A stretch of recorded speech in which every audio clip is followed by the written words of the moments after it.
आज आपण 2 नाश्ते बनवणार आहोत, वेगवेगळ्या प्रकारचे आहेत, ते पण ब्रेड वापरून. इतके मस्त नाश्ते आहेत अगदी, ते मुलांना खूप आवडतील. आधी आपण फ्रेंच टोस्ट बनवणार आहोत. त्याच्यासाठी मी 2 अंडी घेतलेली आहेत. मी 4 ब्रेडच्या स्लाइस घेतल्या आहेत. ब्रेडचं हे मी साईडचं असं कट करून घेतलं आहे. हे फेकून देऊ नका, हे आपण कटलेट बनवण्यासाठी वापरू शकतो.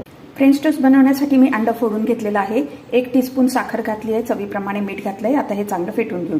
अंड चांगलं फेटून घेतलं आहे. थोडंसं दूध घालूया. 2 टेबलस्पून दूध घातलंय आणि फेटलंय. ब्रेड कट करून अंड्यामध्ये डीप केलंय. पॅन गरम करून त्याच्यावरती मी बटर घातलं. ब्रेड ठेवले आहेत. 1 मिनिट झालं की हे उलट करायचं. परत थोडंसं बटर घातलंय. फ्रेंच टोस्ट झाले आहेत. सर्व करूया. वाव. दुसरा प्रकार बघणार आहोत. पॅनमध्ये मी तूप घातलेलं आहे किंवा बटर घातलंय. 2 ब्रेडचे स्लाइस ठेवायचे. वरतून 2 टेबलस्पून दूध घातलंय. उलट करूया. उलट केल्यानंतर दुसऱ्या ब्रेडवरती पण 2 टेबलस्पून दूध घालायचं आहे. वरतून हनी घालायचं आहे.